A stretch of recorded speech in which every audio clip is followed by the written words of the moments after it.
තෙරුවන් සරණයි ජීවිතයේ යහපත් සිතුම් පැතුම් සඵලවන සුවබර සිකුරාදා දවසක් ප්‍රාර්ථනා කරනවා ඔබ හැම දිනාටම.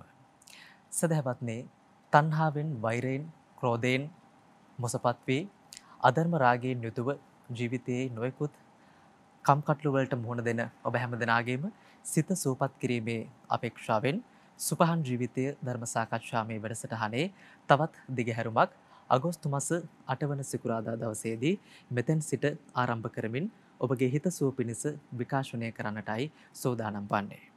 පින්වත්නි, ඒ අපේක්ෂාවෙන් යුතුව බෞද්ධ ආරෝප වාහිනී මැදිරි පරිශ්‍රය තුල වැඩමවා වැඩ සිටින බත්‍රමුල්ල පන්නිපිටිය පාරේ සිරි සුදස්සනාරාම සදහම් සෙනසුනේහි ප්‍රධාන අනුශාසක ආචාර්ය පූජනීය මිරිස්සේ ධම්මික පින්වත් ස්වාමින් වහන්සේ අපි හැම දෙනාම එක්ව සාදුනාද පවත්වමින් අද සුපහන් ජීවිතයේ වැඩසටහන වෙනුවෙන් පිළිගනිමු. අවසරයි අපේ හාමුදුරුවනේ. සාදු සාදු සාදු. පින්වතුනි, වැඩසටහන් කිහිපයකට පසුව දේශනාව සඳහා දායකත්වයේ ගනිමින් කටයුතු කරන පින්වත් පිරිසත් ඒ සෞඛ්‍ය ආරක්ෂිත ක්‍රමවේදයන් අනුගමනය කරමින් වැඩසටහනට සම්බන්ධ කරවාගෙන අද වැඩසටහන ඉදිරියට පවත්වාගෙන යන්නට බලාපොරොත්තු වෙන ඔවුන් පිළිබඳව සිහිපත් කරන්නම්.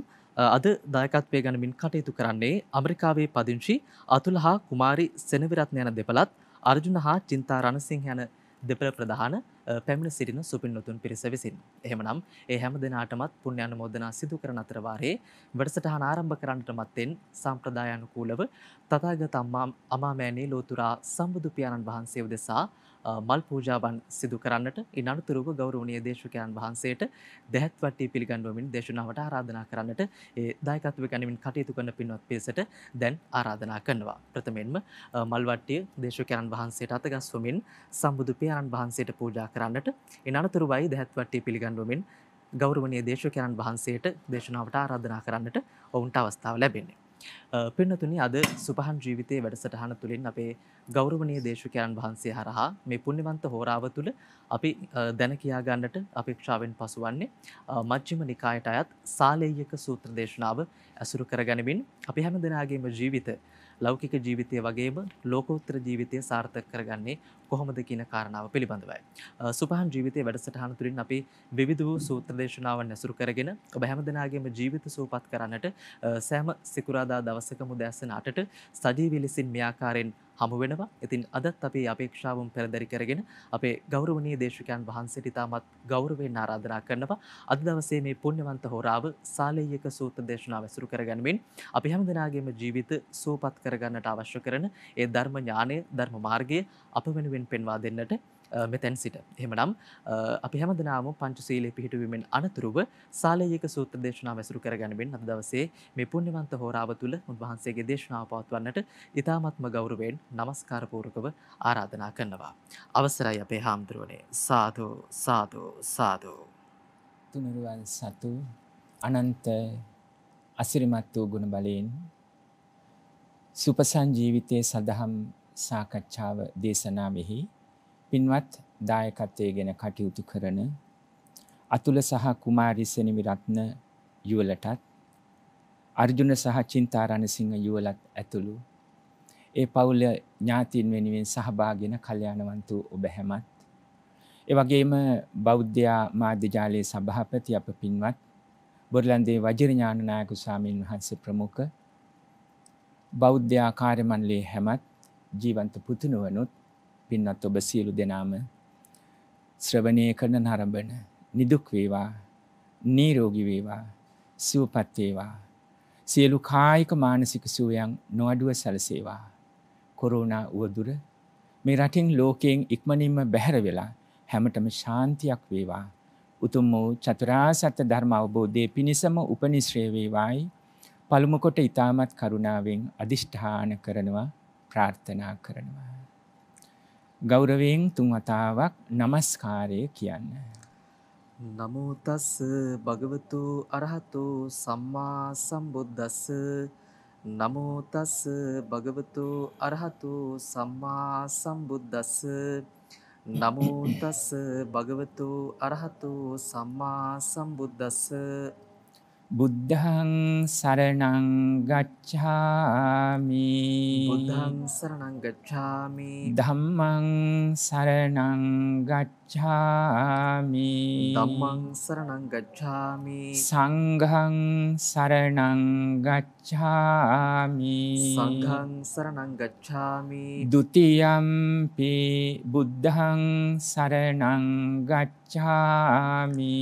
ဒုတိယံ පි බුද්ධං සරණං ගච්ඡාමි. ဒုတိယံ පි ධම්මං සරණං ගච්ඡාමි.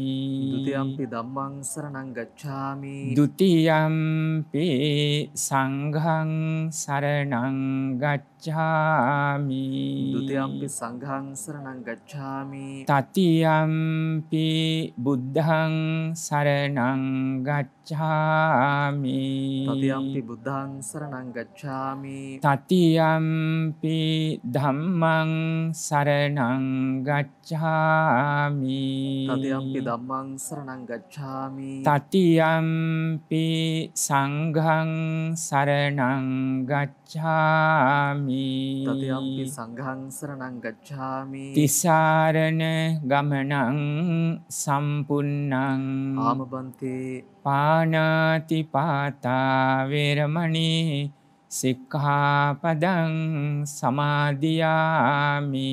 පාණාතිපාතා වේරමණී සික්ඛාපදං සමාදියාමි. අදින්නා දාන වේරමණී සික්ඛාපදං සමාදියාමි.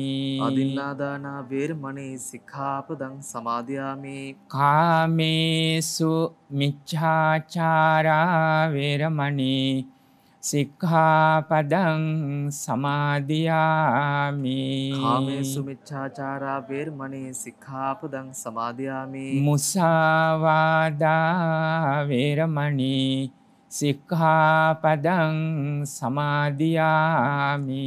මුසාවාදා වේරමණී සික්ඛාපදං සමාදියාමි. සුරාමේරය මජ්ජපමා දට්ඨානා වේරමණී සික්ඛාපදං සමාදියාමි. සුරාමේරේ මජ්ජපමා දට්ඨානා වේරමණී සික්ඛාපදං සමාදියාමි. තිසරණේන සද්ධින් පංචශීලං ධම්මං සාදුකං සුරක්ඛිතං කତ୍වා අපමාදේන සම්පාදේත. ආමබන්තේ සාදු සාදු සාදු. නමෝ තස්ස භගවතෝ අරහතෝ සම්මා සම්බුද්දස්ස.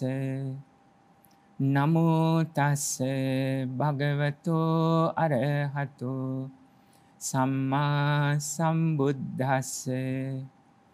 නමෝ තස්ස භගවතෝ අරහතෝ සම්මා සම්බුද්දස්ස. අධම්මචරියා විසමචරියා හේතුකෝ ගහපතයෝ ඒව මිදේ කච්චේ සත්තා කායස්ස බේදා පරං මරණා අපායං දුග්ගතින් විනිපාතං නිරයං උපපජ්ජන්ති.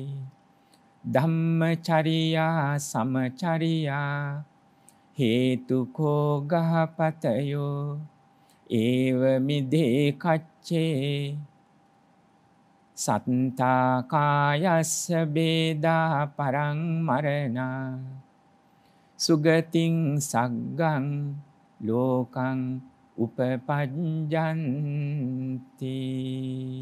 සාදු සාදු සාදු. ඔබ හැමතෙම උතුම් ධර්මාබෝධයෙන් වේවායි නැවතත් අදිෂ්ඨාන කරමින් අප සදහම් දේශනාව සාකච්ඡාව සිදු කරන්නයි බලාපොරොත්තු වෙන්නේ. සාකච්ඡාව හැටියට දැක්වුවත් අපට සාකච්ඡාවක්ම කරන්න තිබෙන වෙලාව අඩුයි. ඒ වගේම මේ රෝග වදුරු නිසා ඔබත් මුඛයත් ආවරණය කරගෙන තිබෙන නිසා කටවල් බැඳලා තියෙන නිසා තව ටිකක් අපහසුයි. අප වුණත් මේ මොහොතේ තමයි මේ මුහුණු ආවරණය ඉවත් කරගත්තේ සෞඛ්‍ය ආරක්ෂිතව මේ දේශනාව පහසුවෙන් පැහැදිලිව හඬ නිවැරදිව ඇහෙන ආකාරයට පැවැත්විය යුතු නිසායි. නමුත් ධර්මයේ දකින්නත් මේ ස්කන්ධ පංචකයේ පිහිට අවශ්‍යයි. ස්කන්ධ පංචකය හට ගැනීම දුක් පිණිසයි.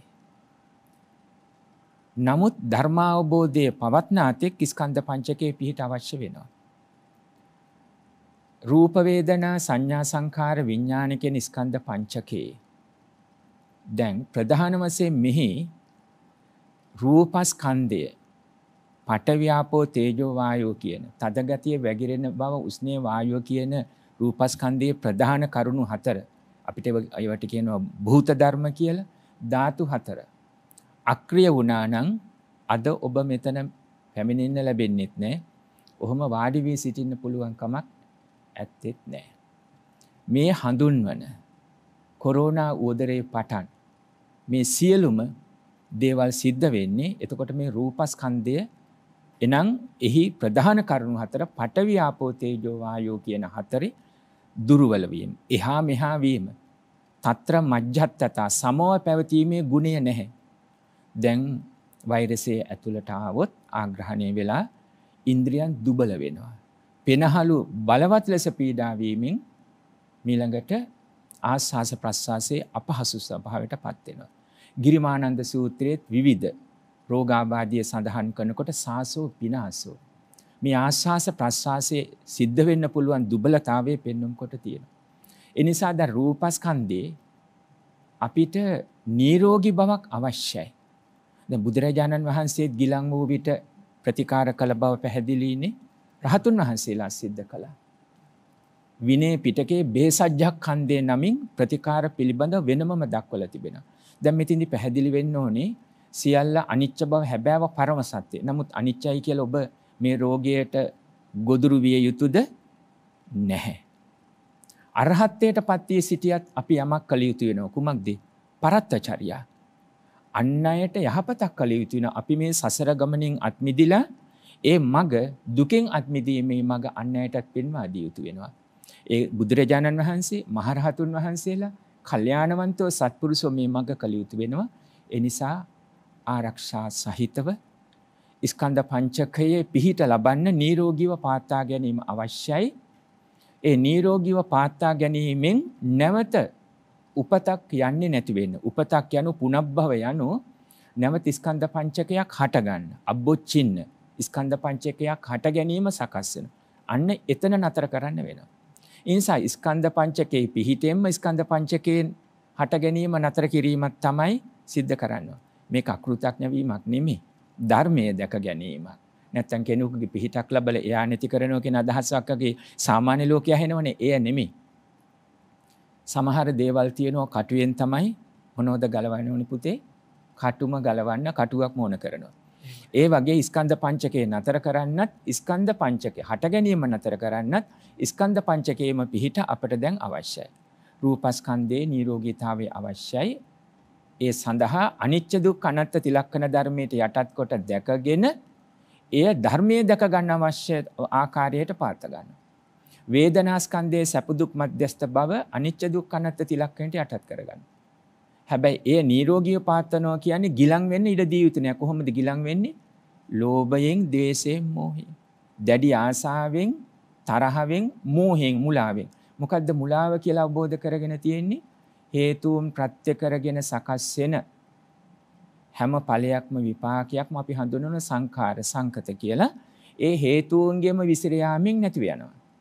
ඒ නිසා සම්මුතියට නාම ධර්ම පැවැත්වුවට ප්‍රඥප්ති පනවගෙන මම මගේ කියලා හෝ ගේදර ධන ධාන්‍ය ආදී වශයෙන් පැවැත්වුවත් පරම සත්‍ය වශයෙන් මෙය ස්ථිර වෙන්නේ සදාකාලික වෙන්නේ ස්ථිර සැපයක් වෙන්නේ මට ඕන විදියට පවතින්නේ නැහැ. ඒ නිසා උපාදාන කරගන්න එපා මේවා. පැහැදිලිනේ? සියලු සංස්කාර වහා නැසෙන සුළුයි සංකත හේතුන් ප්‍රත්‍ය කරගෙන සකස්ුනේ හේතුන්ගේ විසිර යාමෙන් නැති වෙනවා. සම්මුතියට මේවා පවත්නවා. සීලේ පිහිටලා පවත්නවා. ඒ කිව්වේ හැදිච්ච කමෙන් ගුණවත් කමෙන් දැන් විනයක් නීතියක් පවතිනවා. අපිට නිදහස තියෙනවා පුතේ. හැබැයි නිදහස ආධ්‍යාත්මිකව නොගැලපෙන හැටියට පාවිච්චි කළ හැකි වෙන්නේ නැහනේ. නිදහස තියෙනවා කියලා කොහොමද වස්ත්‍රය පළඳින්න ඕනේ? නිදහස තියෙනවා කියලා අපි පිරිසක් මැද හැසිරෙන්න ඕනේ කොහොමද? නිදහස තියෙනවා කියලා අපි කතා කරන්නේ කොහොමද? ඔබට නිදහස තියෙනවා කියලා ඔබට ඕන දෙයක් නපුරු වචන දැන් මේ සූත්‍ර දේශනාව අපි සාකච්ඡා කරන්න තියෙනවා. බොරු කීම, කේලාම් කීම, පරුස වචන, හිස් වචන කීම මේවට ආධ්‍යාත්මික අයිතියක් තියෙනවද? එතන මට නිදහස තියෙනවා කියලා. අනේ ඒ නිසා මේ නිදහස කියන එක ලෝභ දෝෂ මෝහයන්ට හසු නොවෙන්න පාත්තා ගැනීමේ ධර්මානුකූල අදහස හිත පුරා පවතින්න ඕන. එයා ගැඹුරින් දකින්න ඕන. ඒ නිසා හේතුන් ප්‍රත්‍ය කරගෙන සකස් වෙන හැම ඵලයක්ම හේතුන්ගේ විසිර යාමෙන් නැති වෙනවා. සම්මුතියට සීලයේ පිහිටලා විනයෙන් ශික්ෂණයෙන් ඒව පරිහරණය කළත් පරම සත්‍ය වශයෙන් එය හටගත්ත වගේම නැති වෙන බව. හටගත්ත වගේම නැති වෙනවා. ඉති ඉමස්මින් සති ඉදං හෝති ඉමස්මින් අසති ඉදං නොහොති. මේව හේතු තියෙනකොට මේ ඵලය එනවා. මේ හේතු විසිරලා යනකොට ඵලය නැති වෙනවා. අන්න ඒ බව අවබෝධයෙන් කිසිවක් හිතෙන් දැඩිව ගන්න එපා. සංයෝජන වෙන්න දෙන්න එපා. සංයෝජනීය ධර්ම. දැන් මේ හැම දෙයක්ම සංයෝජනීය ධර්ම. හැබැයි සංයෝජනීය ධර්මයක් වෙන්නේ මේ තුල සංයෝජනේ බැම්ම නැහැ. ඇහැට ඇස සංයෝජනයකුත් නෙමෙයි, රූපය සංයෝජනයකුත් නෙමෙයි, කන සංයෝජනයකුත් නෙමෙයි, හඬ සංයෝජනයකුත් නෙමෙයි. මේ විදිහෙන් ඉන්ද්‍රිය හයම ඇස කන් නාසය දිව ශරීරය මන සංයෝජන වෙන්නේ ඇයි? බැඳෙන්නේ ඇයි? එයට චන්දරාගය හටගත්තොත්. මගේ මම වෙමි මගේ ආත්මය කියලා හිතෙන් දැඩිව ගත්තොත් ඒකට කියන චන්දරාගය කියලා. අන්න එහෙම ගත්තොත් තමයි සංයෝජනේ තියෙන්නේ. මේ දේවල් මේ පැත්තක තිබුණ කියලා අපිට හිරිහැර නැහැ. ධර්ම කතාවේදී. ඒක කෙලෙස් බවට පත් වෙන්නේ මම චන්දරාගයෙන් ඒක උපාදානය කරගත්තොත්. සංයෝජනීය කියන බැඳීමක් ඇති කරගත්තොත්. එහෙමනේ. කොච්චර දේවල් ඇහෙන් දකින්නවද පුතේ, කනට ඇහෙනවද? හැබැයි ඒවා අපිට දුකක් කරදරයක් වෙන්නේ දැඩිව ඒකට ඇලුනොත්, එහෙම නැත්තම් ගැටුනොත්. නැත්තම් මේ ඇසට කොච්චර පේනවද, ඇහෙනවද, දැනෙනවද? ඉන්ද්‍රිය හයටම. ඒ හැම දෙයක්ම අපිට කරදර නෙමෙයිනේ. ඇයි කරදර වුනේ? ඇලුණු තැන, ගැටුණු තැන. හැබැයි ඒක අවිජ්ජා දෝමනස්ස ගියොත් තමයි වඩා දැනෙන්නේ. අවිජ්ජා කියන්නේ විෂමූල ලෝභය, දැඩි ආසාවට ගියොත්. දෝමනස්ස කියන්නේ මම මගේ කරගෙන වෙනස් වීම පිළිගන්න අකමැතිව, තමන් අකමැති කියන දේ පිළිගන්න අකමැතිව ඇතිවෙන ගැටීමත් එක්ක. වර්තමානයේ ආතතිය, දොම්නස, ක්ලමතියට මූලික ඔබ හඳුන්වන්නේ මේ දේවල් එක්ක. මෙන්න මේ නිසා මේ පවත්නා ස්වභාවයත් මනමින් තේරුම් අරගෙන රූපස්කන්ධයත් වේදනාස්කන්ධයත් සංඥා. සංඥා කියන්නේ සංඥාවන්, සලකුණු. අපි හඳුනගෙන තියෙන්නේ සලකුණු. මේ විවිධාකාර දේවල් අපි මාත්‍ර වශයෙන් හඳුනගෙන තියෙනවා. කිලෙස් වශයෙන් හඳුන ගන්න ඕනේ, ධර්මානුකූලව හඳුන ගන්න ඕනේ. හැබැයි මේ සියල්ලම අනිත්‍ය දුක්ඛ අනාත්ම තිලක්කෙන්ට යටයි. ඒ වගේම සංඛාර. සංඛාර කියන්නේ මනසින් රැස් කිරීම. අරමුණු සකස් කිරීම. සංස්කාර විවිධ කොටස් තියෙනවා. ප්‍රධාන වශයෙන් මනසෙන් සකස් කිරීම. සංඛාර කියලා කියන්නේ අරමුණු, සිතුවිලි අවසානයේ කර්ම බවට පත් වෙනවා. විඥාන කියන්නේ අර ඇසේ සකස් වෙන රූපය, කනේ සකස් වෙන ශබ්දයේ වශයෙන් එය මූලිකව හඳුනා ගැනීම. ඒ තමයි විඥානය. හොඳයි. ඒ නිසා මේ ස්කන්ධ පංචකයේම අනිත්‍ය දුක්ඛ අනාත්ම තිලක්කන ධර්මයට යටත් කොට දැකලා ඇසෙන් දැකීමක් නෙමෙයි මේ කියන්නේ. අවබෝධය. අවබෝධය. අපිට තියෙනවා දැන් අනුමාන ඥානයක් තියෙනවා. අනුමාන ඥානයක් තියෙනවනේ. කියන්නේ ලෙඩ වෙනවා, දි รา ගෙන යනවා, මිය දෙනවා. ඕනම මොහොතක මේ දේවේ. අනුමාන ඥානයේ සියලු දෙනාටම තියෙන. පුංචි දරුවන්ට හැර, පුංචිම දරුවන්ටම හැර අපි ඔක්කොටම තියෙනවා. ඒකට උගත් නූගත් ભેදයක් නැතිවම තියෙනවා. කවුද නොදන්නේ ලෙඩ වෙනවා කියලා, දි รา ගෙන යනවා කියලා, මිය දෙනවා කියලා තියෙනවා. හැබැයි මේක ප්‍රත්‍යක්ෂ ඥානයක් බවට පත් කරගන්න. ප්‍රත්‍යක්ෂ ඥානයට තමයි දැන් මේ පරමාර්ථ ධර්මය අවශ්‍ය. විදර්ශනාව අවශ්‍ය. අන්න ඒ වෙනුවෙන්. මොකද විදර්ශනා කියන්නේ විපස්සනා, විදර්ශනා, විදසුන්. වෙනස දකින්න. වෙනස විශේෂයෙන් දකින්න. මොකද වෙනස? මේ සම්මුතියට මේ දේවල් මේ පේන්න තිබුණට සමූහ වශයෙන්, ඝන වශයෙන්, සන්තති වශයෙන්, සන්තති කියන්නේ ගලාගෙන යන ගඟක් වගේ. සමූහ පිරිසක් වශයෙන්, ඝන වශයෙන්. දැන් මේ දේවල් ඝන මේ තියෙන්නේ. පඨවි ආපෝ තේජෝ ආයෝ එකට එකතු වෙලා. නමුත් මේවා පවා අනිච්ච දුක්ඛ අනාත්ම තිලක්කණයට යටත්. හට අරගෙන බිඳී නැතිව යනවා. මේ අණුවල රාශියක් මේ තියෙන්නේ. මූල ධර්මවල රාශියක් එකට එකතු වෙලා මේ ස්කන්ධ බවට පත් වෙලා තිබෙන්නේ. දැන් මේ යකඩ වුණත්, මේ ලී වුණත්, පිච්චුවොත්, වේලුනොත්, උණු වෙලා දි รา ගෙන ගිහිල්ලා දූවිලි බවට පත් වෙන්නේ ඒ නිසා මේ හැම දෙයක්. ඉතින් ඒ නිසා ඒ අවබෝධය අපිට තිබෙන්න ඕනේ. කොහොමද ගන්නේ? ඒක ආරාධනා කරා මහා සතිපට්ඨාන සූත්‍රයේදී ආස්වාසේ ප්‍රස්වාසේ පටන්. ඔය අවබෝධයෙන් ආස්වාස ප්‍රස්වාසයේ දෙස සිහිනුවණින් බලනකොට අනිච්ච දුක්ඛ අනත්තනං වූ තිලක්කන ධර්මයටත් යටත් කොට අවබෝධයට එන. මුලින් ආස්වාස ප්‍රස්වාසයට සිහිය යොමු කරන්නේ. නමුත් අවබෝධය සමග අනිච්ච දුක්ඛ අනත්තනං වූ තිලක්කන ධර්මයට යටත් කොට දකිනකොට සංසිඳෙනවා. මොකද අතීත සංඥා හෝ වර්තමාන හෝ සංචේතනා හෝ චේතනා හෝ සංචේතනා මේ සියල්ලම අපි දැන් පුරුදු කොට තිබෙනවා අනිච්ච දුක්ඛ අනත්ත තිලක්කන ධර්මයට යටත් කියලා. ඒ අවබෝධයත් එක්ක නොඇලී නොබැඳී නොගැටී තමයි සංසුම් මනසකින් ආස්වාස ප්‍රස්වාසයේ දකින්නේ. මේක එතනම අවසානයේ කිව්ව පස්සම්බයං කාය සංඛාරං කියලා. ශාරීරියේ සංසිඳවගෙන ආස්වාස ප්‍රස්වාසයට යොමු වෙනවා කියන අදහස් සඳහන් කළා. ඒ සුන්දර බව ඔබේ ආස්වාස ප්‍රස්වාසයෙන් දකින්න. නැත්තම් ඔබ ගැටලු ඇති වෙච්ච තැන තමයි ඔක කරන්න හදන්නේ. ඔළුවේ මහා බරක් ඇති වුණාම දුකක් ඇති වුණාම ආසාවක් ඇති වුණාම කියා ගන්න බැරි තරම් වේදනාවක් ඇති වුණාම මේක මට පිළිගන්න බෑ මොකද්ද උනේ? දැන් දිග ලයිස්තු තියෙන්නේ ඔබම කියන. කියලා ඉවරයක් නැහැ මගේ හිතේ තියෙන දුක. අවසානයේ මොකද කරන්නේ? දීර්ඝ හුස්මක් උඩට අරගෙන පහළට හෙල්ලලා ඔළුවේ තියෙන බර ඔළුවේ නෙමෙයි බර තියෙන. ඔළුවේ තියෙන කනම් උසවල පැත්තකින් තියන්න පුළුවන්. ඔබ කිව්වට ඔළුවේ බර කියලා හිතේ තියෙන තද ඇලීම් සහ ගැටීම් නාස් කුහර දෙකෙන් එළියට යවලා සංසිඳව ගන්න හදනවා. ටික වෙලාවක් එහෙම කළා කියනවා. වෙලාව අරගෙන මට දැන් හිත ටිකක් සංසිඳව ගත්තා කියලා. ඔව්. මේ අනිච්ච දුක්ඛ අනත්ත තිලක්ෂණයෙන් අපි ජීවත් කරනවා. ඒ අවබෝධයත් එක්ක අභාවිත හිත මේ හටගත්ත හැම දෙයක්ම නැති වෙනවා කියන පුරුදු කරලා නොඇලී නොබැඳී නොගැටී පවත්වන්න පුරුදු නොකරනද අභාවිත හිත මේ ඔස්සේ ආස්වාස ප්‍රස්වාසය ඔස්සේම අපේ හිත සූපත් කරන සුන්දර බවට එනවා. නිසා ඒ අත්දැකීම ලබන්න ඕනේ. හොඳයි මේ මූලික පසුබිම මා ඔබට දේශනා කළේ මේ සූත්‍ර දේශනාවටත් පසුබිමක් ජීවන්ත පුතුනේ හදා ගන්න ඕන නිසා. අප මේ වැඩසටහනින් සුපසන් ජීවිතයෙන් බලාපොරොත්තු වෙන්නේ ලෝකෝත්තර ධහම නිවන අරමුණු කරමින් මේ මොහොතේ මේ ජීවිතය කොහොමද යහපත් ලෙස පවත්වන්නේ කියන අදහස. පින්වත්නි බලන්න අපේ රටේ පාසල්වල සාමාන්‍ය පෙළට එනකන් සියලුම දරුවෝ රජයේ පාසල්වල දහම ඉගෙන ගන්නවා. ඉතින් බෞද්ධ දරුවෝ නම් සාමාන්‍ය පෙළ විභාගයට ඉගෙන ගන්නවා. මේ ආරෂ්ඨාංග මාර්ගයේ චතුරාර්ය සත්‍ය ධර්මයේ පටිච්ච සමුප්පාදයේ පුනර්භවයේ කර්මය මේවා මේ විෂයමාලාවේ අනුක්‍රමයෙන් උගන්වල යම් දැනුමින් ගැඹුරකට ගේනවා. එනමුත් විභාගාදී විශිෂ්ට සාමාර්ථව ඇතිව පැවතුණා. දැන් අනුමාන ඥානීය ප්‍රත්‍යක්ෂව අරගෙන තියෙනවද වැඩි පිරිසක්. දරුවෝ ඉන්නවා හැදුණු ගුණධර්ම යහපත් වූ ඉන්නවා බොහෝ පිරිසක්. නමුත් වැඩි පිරිසකට මේ දහම ඕම් ප්‍රායෝගිකව දකින්නවද? ඊට පස්සේ උසස් පෙළ වගේ කරොත් විශ්වවිද්‍යාල මට්ටමේ දිහලා දැනුම මේ තරම් ධර්මයේ දේශනා කරන අහන පිරිස වැඩි පිරිසකට ආරෂ්ඨාංග මාර්ගයේ කටපාඩම් චතුරාර්ය සත්‍ය ධර්මයේ කටපාඩම් පටිසම්පාදයේ අඩුගානේ ගාථා පෙළවත් කියන්න පුළුවන් අවිජ්ජාපච්චය සංඛාරා සංඛාරපච්චය ධර්මයේ බොහෝ දේවල් දන්නවා. අද කාලේ හැටියට විස්තර කළොත් මේ සියල්ලම ස්කන්ධ පංචකයේ අනිච්ච දුක්ඛ අනාත්ම තිලක්කන ධර්මයට යටත් කරලා අපේ රූපේ රූප කලාප චිත්තක්ෂණ මේ චතුරාර්ය සත්‍ය ධර්මයේ පටන් විග්‍රහයට දැනුමක් තිබෙනවා. හැබැයි ඒවා පරමාර්ථ ධර්ම වශයෙන් දැකලා ප්‍රත්‍යක්ෂ ඥාණයට ගෙනෙන්න තියෙන ඕනකම තියෙනවද? එය ප්‍රත්‍යක්ෂ වශයෙන් ජීවිතයට යොමු කරලා ඒ සංසිඳීමක් තිබෙනවද කියලා ඔබම හිතලා බලන්න කරුණාවෙන් හිතලා බැලුවොත් සාමාන්‍යයෙන් අර දැනුම පැත්තකින් තියලා කැමැති අරමුණේ ඇලෙනවා අකමැති අරමුණෙහි ගැටෙනවා. පිය රූපේ සාරජ්‍යති අප්පිය රූපේ ව්‍යාපජ්ජති. ඊළඟට තරහව වෛරය අමනාපය දුක්ඛ දෝමනස ගැටලු මුන තරන්ද කියලා වර්තමාන පරිසරයෙන් හෝ ඔබ දකින්න අපි කරුණාවෙන් දකිමු.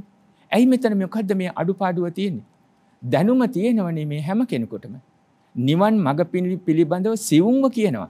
සිවුම්ව දැනෙනවා. දන්නවා මෙයයි වෙන්න ඕනේ කියලා. මේ අනුව තමයි සිතුවිලි සකස් වෙන්නේ කියන එකක් දන්නවා. හැබැයි ඒවා අනුමාන ඥානීය පැවතිලා ප්‍රත්‍යක්ෂයට ගේන්නේ නැතුව මුනතරම් ඇලීම ගැඳීම ගැටීම සිද්ධ වෙනවද? මෙන්න මෙතන වළක්වගෙන අනුක්‍රමයෙන් නිවනත් අරමුණු කරගෙන ගෝර සසරින් අත්මිදලා නිවන් අරමුණු කරගෙන මේ සම්මා ප්‍රඥා ලබන්න. සම්මා ප්‍රඥාව කියන්නේ චතුරාර්ය සත්‍ය ධර්ම අවබෝධයට අවශ්‍ය ඒ තික්ඛින්ද්‍රිය තියුණු ලෙස නුවණ තියෙන්න ඕනේ. තික්ඛින්ද්‍රිය කිව්වේ ඒකයි. තික්ඛින්ද්‍රිය මුදුන්ද්‍රිය සුවිඤ්ඤාප ස්වාකාර කියලා කොටස් හතරකින් බෙදෙනවා. මෙන්න මේ අවබෝධයට මේ මාර්ගය තියෙනවා. අන්න ඒ වෙනුවෙන් තමයි අපි මේ ඔබව කැඳවන්න උත්සාහ කරන්නේ.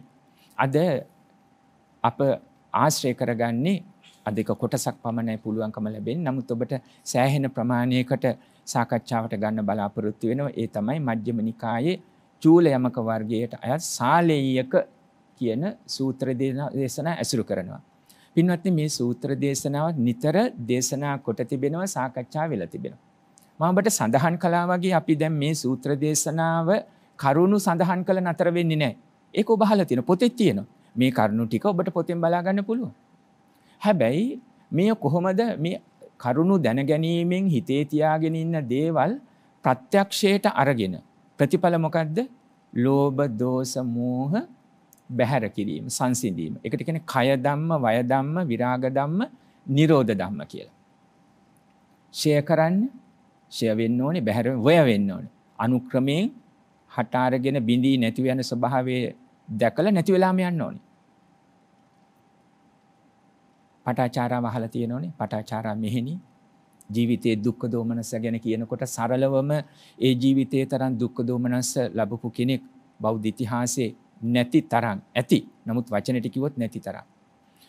භික්ෂුණී බවට පත් වෙලා විදර්ශනා වඩලා රාත්‍රී සැතපෙන්ට මත්තෙන් දෙපයට දාගත්ත එළියේ වතුර පැන් බඳුන අරගෙන පළවෙනි වතුර ටික දැම්ම, ටිකක් දුර ගිහිල්ලා පොළවේ සිඳී ගියා. දෙවෙනි කොටස තව ටිකක් ඈතට, තුන්වෙනි ටික සම්පූර්ණයෙන් දැම්ම ඈතට ගිහිල්ලා සිඳිලා ගියා. හේතුන් ප්‍රත්‍ය කරගෙන සකස් වුණු හැම ඵලයක්ම හේතුන්ගේ විසිර යාමෙන් නැති වෙනවා කියන අර ජලය ඈතට ගලා ගිහිල්ලා සිඳී යාම හා සමගින් එතුමියට අවබෝධ වුණා. අර තික්ඛේන්ද්‍රිය කියන එක සියුම් ලෙස, තියුණු ලෙස පුරුදු කරන අවබෝධය දැක්කා. විශාල ගලකට කුළු ගෙඩියක් අරගෙන ගහලා යම් වෙලාවක එකපාරෙන් ගහපු කුළු ගෙඩියෙන් මුළු ගලම කැඩිලා විසිරිලා යනවා. අන්න ඒ වගේ මේ පුරුදු කළ අවබෝධයෙන් යුක්තව යම් වෙලාවක ඒ අවබෝධය ලබනවා. අන්න ඒක තමයි සියුම් ලෙස මේ මනස තුළ සියලු කෙලෙසුන්ගේ ප්‍රහාණය අපි ඒ දකින්නේ. කය ධම්මං, වය ධම්මං, විරාග ධම්මං, නිරෝධ ධම්මං. විරාගය නොඇලි, නිරෝධය හටගත් වගේම නැති වෙනවා කියන භංගය ඊටාම හොඳින් අවබෝධ කරගන්න. ඒ වෙනුවෙන් දැන් අපි මේ සාකච්ඡාව පවත්වන්න බලාපොරොත්තු වෙන්නේ තථාගත බුදුරජාණන් වහන්සේ කෝසල ජනපදයේ ශාලා කියන නගරයට වැඩම කළා. දැන් මේ කතාවත් මතක තියාගත්තම ඒ සිද්ධියක් කිව්වම පහසුයි. දැන් සමහර අයත් අහනවා ස්වාමීනි කතාවක් කියන්න. එතකොට අපිට වඩා පහසුයි කියලා. හැබැයි කතා කියන්නම වෙලාව හරි අඩුයි අපිට තියෙන වෙලාවත් එක්කම. කෙසේ වෙතත් කතාව නමුත් අවශ්‍ය කතාවක් වරදක් නැහැ. ශාලා ගමට වැඩම කළා. බුදුරජාණන් වහන්සේගේ බුදු ගුණ ශාලා කියන ඒ ගමෙහි ඒ වැසියෝ කතා කරන්න පටන් ගත්තා. දැන් පින්වත්නි ජීවන්ත පුත්‍රනි අපි මේක දැන් සාකච්ඡාට ගත යුතු තැන. ඔබ කියන්නේ ජීවිතේ වැඩිපුරම කියන ලද ගාථා කුමක්ද කියලා? මම හිතනවා ඉතිපිසෝ ගාථා කියලා. දැන් මම ඔබෙන් අහන ප්‍රශ්නය සියලු දෙනාගේ. අපි හිතමු අනිත් අය නෙමෙයි දැන් බුදුදහම අනුගමනය කරන පිරිස ගැන නෙමෙයි අහන්නේ එතකොට. වැඩිපුරම ජීවිතේ කියන ලද මේ ගාථාවෙන් එහි සඳහන් බුදුගුණ අනන්තයි. බුදුගුණ අනන්තයි. නමුත් මේ සාරාංශ කොට දක්වා ඇති බුදුගුණ කීයද? 9යි. බුදුගුණ 9 අඩු ගානේ 9 තේරුමවත් දන්න කී දෙනෙක් සිටිනවද? අගෞරවයක් නෙමෙයි ධර්මයට ලං කරන්නේ. බුදුගුණ 9 සාමාන්‍ය මතු පිට තේරුමවත් දන්න කී දෙනෙක් සිටිනවද? සමහර අයට අරහම් බුදුගුණේ ටිකක් පුළුවන් අර පොඩි දරුවන් ඉඳලා කවියත් එක්කම බුදුගුණ අලංකාරය සඳහන් වන රහසත් පවුනකොට කෙලෙසෙරි වුණු දුරුකොට නිසි වූයෙන් පුදට අරහා යන නම කීයති මුනිඳට. ඉතින් මේකත් හැබෑම අර්ථයෙහි නැහැ. නමුත් සාරාංශයක් තියෙනවා. ඔය විදියටවත් බුදුගුණ 9 දන්නවද? දැන් මම මේ අහන්නේ නිවන් අරමුණු පිණිස චතුරාර්ය සත්‍ය ධර්මය අවබෝධයේ පිණිස සිවුම්ව පරමාර්ථ වශයෙන් ස්කන්ධ පංචකය දැක ගන්න අය උත්සාහ කරන අය කටපාඩමේ තිබෙන අය මූලික තැන අපි එතන ඇති කරගත්තද? මොකද බුදුරජාණන් වහන්සේ ශාස්ත්‍රවරයාණන් වහන්සේ කෙරේ ශ්‍රද්ධාව පහළ කරගන්න නැතුව කුසලයේ වඩා ගන්න අපහසුයි. මේ මාර්ගයේ යන්න අපහසුයි. අන්න ඒ නිසා තමයි පළවෙනි දේ බුදුගුණ 9 පිළිබඳවවත් යම් වූද පැහැදිලි දැනුමක් ඒක අවබෝධයට ගන්න පුළුවන්කම තිබෙනවා. දැන් අර ශාලා වැසියෝ පුතේ බුදුගුණ ඕන් අහලා තියෙන දේවල් මෙනෙහි කරගන්නට ඇති. මොකද ඕන් කියනවා ඒ භාග්‍යවතුන් වහන්සේ අරහං නම් වනසේක, සම්මා සම්බුද්ධ නම් වනසේක, සුගත නම් වනසේක ආදී වශයෙන් බුදුගුණ 9 කියනවා. එහෙම කියලා ඒ ගැන අහලා ඔවුන් කියනවා ඊළඟට. දැන් මේ pāli වචනවලනේ පින්වත්නි දැන් ගමකට අලුත් කෙනෙක් හෝ ආවොත් අපි හිතමු මේ දැන් කතා කරන්නේ යම් වූද සමාජයේ බෙදීමක් නෙමෙයි. නමුත් යම් වූද චරිතයේ කතා කරන දෙයක් තියෙන කෙනෙක් ගැන අපි හොඳ පැත්තට ගමු. උගත් කෙනෙක් ඇවිල්ලා ඉන්නවා. යහපත් වූ කෙනෙක් ඇවිල්ලා ඉන්නවා. අහලා තියෙන විදියට හැම කෙනෙකුට උදව් උපකාර කරන ප්‍රයෝජනවත් සත්පුරුෂ පවුලක් ඇවිල්ලා ඉන්නවා මේ ගමට. හොඳ දෙයක් නේ කතා කරන්නේ. ඒ වගේ බුදුරජාණන් වහන්සේ ගැන අර අරහං සම්මා සම්බුද්ධ විද්‍යාචර්ය සම්පන්නෝ pāli වචන ටික නෙමෙයි. එහි යම් වූද අදහසක් ඔවුන් කතා කරා. ඔවුන් ඒ ගැන සාකච්ඡා කළා. මොකද ඊළඟ කොටසෙන් ඔවුන් එක කියනවා. එතන කියවෙනවා. ආදි කල්යාණං මජ්ජේ කල්යාණං පරියෝසాన කල්යාණං සාත්තං සබ්බංජනං කේවල පරිපූර්ණං පරිසුද්ධං බ්‍රහ්මචර්යං පකාසේති. නැත්නම් අභිවදති. ඒ අදහස් වචන දෙකම විවිධ තැන්වල සඳහන් වෙනවා. මුල් ආදි කල්යාණං මජ්ජේ කල්යාණං පරියෝසානි කල්යාණ. මුල මැද අග මේ තුනම පිරිසුදු. ඒ මොකද්ද පිරිසුදුයි කියන්නේ? මොකද ජීවන්ත පුතුනේ මුල මැද අග තුනම පිරිසුදුයි කියන්නේ? රාගයෙන් මිශ්‍ර වෙලා නැහැ කියලා. දූෂ්‍ය වෙලා නැහැ. ද්වේෂයෙන් තරහෙන් දූෂ්‍ය වෙලා නැහැ. මෝහයෙන් දූෂ්‍ය වෙලා නැහැ. දැන් ඔබට පැහැදිලි ඇති බුදුරජාන් වහන්සේගේ ධර්මයේ මොන විදියටද පවසන්න ඕනේ මොන විදියද ඔබට ඇහෙන්න ඕනේ කියන. ඇහි. හැබැයි හිත තුල ඔබය දරාගන්නේ කොහොමද කියන එක පැහැදිලි. එතකොට රාග දෝෂ මෝහ සංසිඳන ආකාරයෙන් වෙන්න ඕනේ. එතකොට ධර්මය ඔබ අහන්නේ ඇලෙන්න නෙමෙයි. ස්කන්ධ පංචකය අනිච්ච දුක්ඛ අනාත්ම තිලක්ෂණ ධර්මයට යටත් කොට දකින්න නැත්නම් සංස්කාර ධර්මයන් කෙරෙහි නොඇලෙන්න නොබැඳෙන්න. ඒ වගේම ගැටෙන්නත් නොවේ. දැන් ඔබ යමක් අහලා ගැටීමක් තරහවක් වෛරයක් එහෙම විය යුතුත් නැහැ. මෝහයත් මුලා වෙන්න ඕනේ. ඒ වෙනුවෙන් තමයි ආදි කල්යාණ මජ්ජේ කල්යාණ පරියෝසాన කල. සාත්තං සබ්බ්‍යංජනං අර්ථ සහිත ව්‍යංජන සහිත. ව්‍යංජන කිව්වේ ධර්ම රසය තියෙන්න ඕනේ එතන. ධර්ම රසය විතරාගී, විත දෝසයි, විත මෝහයි. එහෙම නැතුව ඒ රසය තුල තරහවක් වෛරයක් විහිළු කිරීමක් නපුරුකමක් දොස් කීමක් කේන්තියක් සීනහාවක් යටපත් වෙලා තිබෙන කෙලෙස් ඇවිස්සීමක් ඒ විය යුතු නැහැ. එතකොට අර්ථ රසය ධර්ම රසය නැති වෙන සාත්තං සබ්බ්‍යංජනං කේවල පරිපූර්ණං හැකි තාක් දුරට දැන් බුදුතුමන් තමයි මේ ශ්‍රී සද්ධර්මයේ එසේම දේශනා කරන්න පුළුවන්. නමුත් අපත් හැකි ආකාරයේ සම්පූර්ණ වන ඒ අදහස් පෙළ නිවන් මඟ අරමුණු කරන ආකාරයෙන් දැන් ලෞකික ජීවිතේ පුළුවන්. හැබැයි ලෞකික ජීවිතේ කෙලවරට එන්න ඕනේ නිවන අරමුණු කරන තැනකට. සාත්තං සබ්බ්‍යංජනං කේවල පරිපූර්ණං. පරිසුද්ධං බ්‍රහ්මචර්යං පිරිසුදු බ්‍රහ්මචර්යාව දේශනා කරන. බ්‍රහ්මචර්යං උස්සති කියලා කියන්නේ පින්වත්නි ධර්ම කතාවේ ආරෂ්ඨාංග මාර්ගය. ඔබටත් පුළුවන්. එතකොට නැත්තම් බ්‍රහ්මචර්යා කියලා හිතෙන්නේ මේ පැවිදි වෙලා ජීවිතේමයි. පැවිදි ජීවිතයත් නියමාකාරයෙන් පාත්තන්න ඕනේ. නමුත් ඔබටත් ගෘහස්ත ජීවිතය තුළ බ්‍රහ්මචර්යා පුළුවන්. ආරෂ්ඨාංග මාර්ගය අවබෝධයෙන් සිද්ධ කරන්න ඕන. දැන් රහත් වුණු ගිහියයි හිටියනේ. සෝතාපන්න වූ බොහෝමයි හිටියනේ. අනේපිනිසිතානන් විසාකා මහෝපාසිකා වගේ ඇතුළු. ඒ නිසා ඒ මාර්ගයට ඔබ පැමිණීම අවශ්‍යයි. මේ අදහසින් තමයි මේ ධර්ම මාර්ගයේ තියෙන.